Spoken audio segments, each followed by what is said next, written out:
una nueva emisión de Cuarto de Hora, el programa de Cadal TV.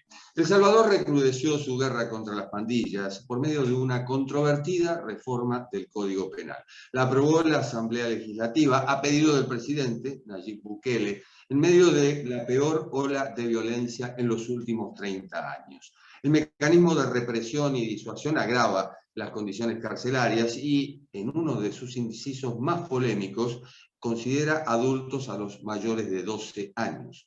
También sanciona con penas de 10 a 15 años de cárcel a los medios de comunicación y a aquellos que a los ojos del gobierno reproduzcan, transmitan mensajes de las pandillas, así como textos, pinturas, diseños, dibujos, grafitis y otras expresiones artísticas que aludan a las denominadas maras. Se trata de algo así como el primer paso hacia la censura, o peor aún, hacia la autocensura. Renacho Melgar, pintor salvadoreño, y ha dedicado buena parte de su obra a reflejar ese mundo que conoce desde niño. Hola, Melgar. Hola, ¿cómo le va? Muy bien. Nos está recibiendo en Chalatenango, en las montañas. En la montaña, sí. Donde evidentemente, bueno, tenés la libertad absoluta para crear, pero hoy me parece que has perdido parte de esa libertad, al menos para exponer tu obra. Es complejo hablar de la situación, es como que si yo te pidiera a ti que no me hables del tango, algo que conoces desde siempre, que ha sido parte de tu construcción identitaria y de tu concepto de vida. Entonces de pronto venga alguien que diga, no, ya el tango no me gusta, entonces ya no vamos a hablar del tango. Entonces me siento así, valga la metáfora. Es decir, esto va contra tu identidad. Claro, claro. Mira, nací y me crié en estos pequeños guetos, ¿verdad? Que ha generado, que generó toda la situación de guerra que vivió el país durante casi 30 años. Entonces, en ese momento en el que vine al mundo, mi situación fue crecer y desarrollarme en medio de estos pequeños circuitos, llamémoslo de esa forma. Gracias a que mi mamá tuvo el bien haber de regalarme o construirme un par de alas con libros, música y con lápices, logré escapar de estos sentidos de violencia, pero han sido parte de mi formación. Muchos de mis amigos o están muertos, o están presos, o son parte de las pandillas. Entonces yo tuve, llamémoslo no el privilegio, sino que la oportunidad de encontrar otra puerta por la que pude salir de la violencia social que siempre ha vivido el Salvador como tal. ¿Cómo es ese mundo? Ay, imagínate, no sé, creo que en Sudamérica todos vieron Ciudad de Dios. Entonces imagínate la película argentina Ciudad de Dios en las que son niños con armas capaces de decidir quién vive, quién no, quién entra, quién sale, multiplicado por 100, porque casi todo El Salvador se enfrenta o se ha enfrentado durante 20 años al fenómeno de las pandillas que han tenido incidencia dentro de la economía, dentro de la migración, dentro de todos los espectros sociales, las pandillas son parte de. Entonces es como negarnos a la existencia de eso, es querer hacernos tuertos en medio de algo que está tan a flor de piel, ¿me entendés? Como las familias monoparentales que tuvieron que emigrar buscando el sueño americano y dejaron a sus hijos e hijas, y estos tuvieron que buscar el sentido de la familia dentro de la organización, que es tan natural, es un proceso tan natural, y solo lo encontraron dentro de las pandillas, que se vuelven un sentido de familia, un sentido de organización, un sentido de militancia, un sentido de pertenencia. Y luego a eso le agregamos el narco y toda esta construcción a manera de, ¿cómo llamar? A manera de arrecife, ¿ves? Toda esta construcción coral, violencia, en la que para mí el salvadoreño promedio conoce la violencia como víctima o como victimario. Hay una delgada frontera, ¿verdad? Muy fácil de cruzar. ¿Te sentiste discriminado por haber estado en el medio de esa frontera? No, no, al final me sentí víctima de no ser parte, ¿me entendés? Como al final al no ser parte de los sentidos de violencia, la violencia se regresa hacia vos porque te ven como un ente externo y es como vivir esa marginación dentro de la estética de las pandillas, pero yo crecí a gusto, tenía otras cosas con qué crecer, ¿verdad? O con qué sentirme a gusto. Creo que no, nunca me he sentido aislado, sino que me he sentido más como la gran mayoría de los miembros de las pandillas que conozco o que conocí, siempre vieron como, es que a él le gusta leer, es que él hace otras cosas. Sentí como un diálogo de respeto más allá de la marginación. ¿Hoy esa marginación te la impone el gobierno? Ahora es que en este momento estamos hablando de otra verdad, cuando el gobierno no tiene la capacidad filosófica, política, para enfrentarse al fenómeno de las pandillas, que el fenómeno de las pandillas eh, responde a toda una realidad, no solo salvadoreña, sino que del istmo, ¿verdad? eh, Cuando el Estado viene y se adjudica que mi trabajo, mi obra plástica como tal es una apología a la violencia, me parece, no porque ya no hablemos de las pandillas, ellas van a dejar de existir, al contrario. Entonces sí creo que la reacción del momento del Estado es como querer tapar el sol con un dedo. Renacho, ¿puede ser apología de la violencia una investigación periodística o en tu caso una obra artística?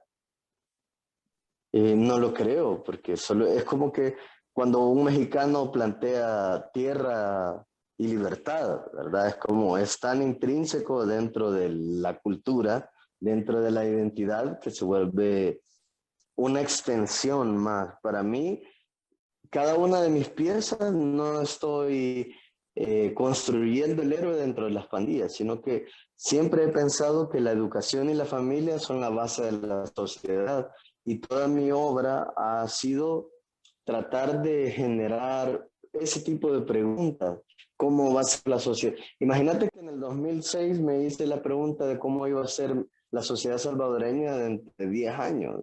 Y desde el 2006 he venido construyendo cierto tipo de imágenes que abordan de manera transparente, sincera, esta problemática social en la que estamos todos los días enfrentándonos a los pequeños hijos de la guerra que fueron criados para obedecer, para mutar militarmente y ahora estamos parados en esta realidad en el pleno 2022 en el que las pandillas no son solo una mafia, sino que también son una empresa y funcionan como tal.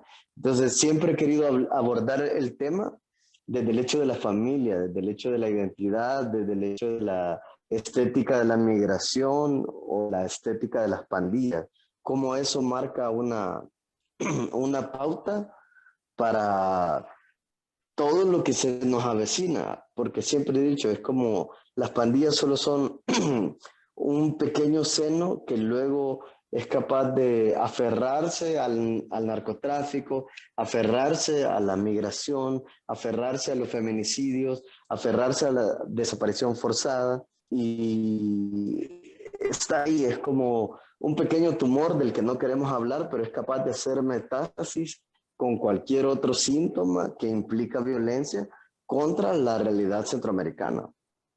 ¿Cómo es este mundo, el de Bukele, en comparación con aquel mundo de 2006? Igual, igual en el 2006 se estaba declarando la mano dura, ¿verdad? Que fue una moda centroamericana y se hablaba de una política estatal en la que recuerdo mucho al presidente de esa época decir a los mareros se les acabó la fiesta porque ahora entra el mano dura. Entonces, no veo ninguna diferencia con el fenómeno de Nayib en este momento. Es como la misma realidad, Lo único que ha cambiado es el color y que él tiene barba, porque el presidente anterior no tenía barba. O sea, cuando, cuando se es torpe, negligente e incapaz de dialogar, la gente tiende a acudir a los instintos primitivos y cavernícolas, ¿verdad? Entonces empezamos a golpear las cosas porque no se es capaz de entender. Y creo que en este momento estamos llegando a ese síntoma, porque como está de moda la represión social en toda Centroamérica, entonces solo es un cartucho más que se está jugando el presidente. Al final, la gente que vive dentro del gueto solo somos números, somos estadísticas. Nos siguen viendo como eso, como números que votaron, números que murieron, números que siguen, números que afirman, números que permiten, y nadie está haciendo nada por el pueblo. Al final, el pueblo sigue escribiendo la historia de color rojo, sangre, ¿verdad? ¿Cómo es tu obra? ¿Cómo sigue tu obra? ¿Sigue con ese color rojo? Mi obra es por momentos cruel, porque creo que a veces el escribano que está narrando la historia tiene que ponerle cierta dosis de dramatismo, cierta dosis de realidad, pero de una forma de sintetizar. Para mí mi obra es la síntesis de toda la violencia que hay en el país para que cualquier persona que se acerque a ella pueda construir una verdad. O sea, yo no trato de imponerle a nadie una idea, sino que trato de que el espectador, cuando esté frente a mi obra, reconozca eh, toda la iconografía que está en la pieza y empiece a construir preguntas, porque quiero que empiece a construir preguntas alrededor de mi trabajo. Hay quienes dicen que hay tres verdades: tu verdad, mi verdad, la verdad. ¿Cuál es tu verdad? Trato de que mi verdad sea siempre colectiva. Me interesa la memoria. Uno de mis miedos más grandes como ser humano es el olvido, ¿verdad? Entonces trato de que mi memoria se abrace con la tradición oral, con la memoria colectiva, y que sea parte de la verdad. Soy plenamente capaz de aceptar las otras verdades en vías de construir una gran verdad, pero tampoco podemos negar que hay otros síntomas. Es mucho más fácil invisibilizar qué es lo que está sucediendo en este momento para justificar. Y creo que lo que está pasando es no solo en El Salvador, sino que en Centroamérica, eh, todas las vías de poder están tratando de negar la realidad que existe para justificar su verdad. Entonces esa es una gran mentira. En esa verdad noto que hay una cuota de comprensión hacia el gueto, como lo llamas. Sí, sí, porque al final, mira, al final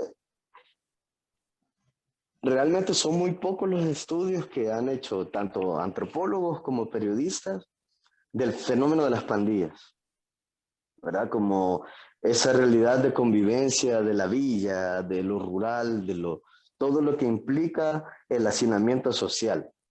El desconocimiento, muchas personas que están ahí nunca tuvieron el privilegio, y utilizo el término privilegio porque tener un buen libro en El Salvador es un privilegio, de leer, sino que crecieron dentro de, crecieron dentro de lo salvaje, y a veces dentro de ese universo salvaje, para ser más malo que los malos, tenés que ser muy malo. Sí creo que una persona que trasciende en el nivel de violencia y asesina por placer, eh, llegó al lado animal del ser humano, pero tampoco estoy justificando con eso. Te digo como me he ido a lo largo de mi vida con mi esposa a trabajar a comunidades completamente violentas, solo por narrarte como una de mis historias favoritas. En el momento me fui a dar clases de dibujo y la gran mayoría eran madres adolescentes. La gran mayoría eran madres adolescentes. De pronto dos niños, uno de 5 y uno de 6, estaban peleando.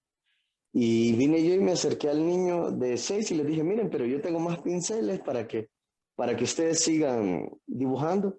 Y entonces ellos siguieron en la pelea. El niño más pequeño, como a 3 minutos después, se me acercó y me dijo, aguanta, profesor, este quiere parecer despedazado en una bolsa negra. Sí, imagínate lo que me está diciendo un niño de 5 años. O sea, esa es la verdad y la realidad en la que ese niño está creciendo y está desarrollándose. Y no voy a culpar a su mamá, ni voy a culpar a su papá, ni me voy a... Porque es bien fácil culpar, pero ¿por qué no de pronto también nos hacemos responsables socialmente? Para mí es responsabilidad de todo hombre o mujer que se considera artista en este país que vaya a trabajar a las comunidades y a darles un poco de lo que sabe. Es como una devolución a la sociedad de lo que vos tenés y de lo que sos. Es bien fácil decir, oh, yo soy artista y soy como Van Gogh y me cotizo en tanto y me vende tal galería y tal proyecto. Y está bien, ese placebo me parece que hay gente que lo vive, pero para mí es importante que todos y todas seamos conscientes de la realidad social en la que vivimos, seamos responsables, ¿verdad? Porque es fácil venir, culpar al Estado, culpar al otro, y en el yo, tú, él, nosotros y nosotros, nadie fue culpable. O sea, para mí es muy importante hacer un hincapié en eso. Si bien es cierto que estamos en una situación convulsiva y violenta y no sé qué, pero ¿y qué tal si el presidente es solo un reflejo de todos los desconocimientos y lo ignorante que somos como jóvenes? Porque al final ese tipo tiene mi edad. Al final ese tipo, por muy ensorbecido de ego y de todo lo que quiera estar, tiene mi edad. Entonces, solo pone en evidencia lo ignorante que es, creo yo. Todo indica que las pandillas son funcionales al poder económico y al poder político. Total, total. Realmente una Total. situación muy difícil. Me quedo con algo que has dicho. Es un lujo tener un libro, pero también Claro. puede ser la vía para solucionar o para comenzar a solucionar este drama social que se vive en El Salvador y en el Istmo. Renacho Melgar, pintor, muchísimas gracias. Un abrazo. Muchas gracias a vos. Y esta es la realidad de El Salvador, la que nos pinta un artista que ha convivido con las pandillas, ha vivido en el gueto desde niño y que solo refleja o intenta reflejar la realidad de su país. Nos encontramos en la próxima.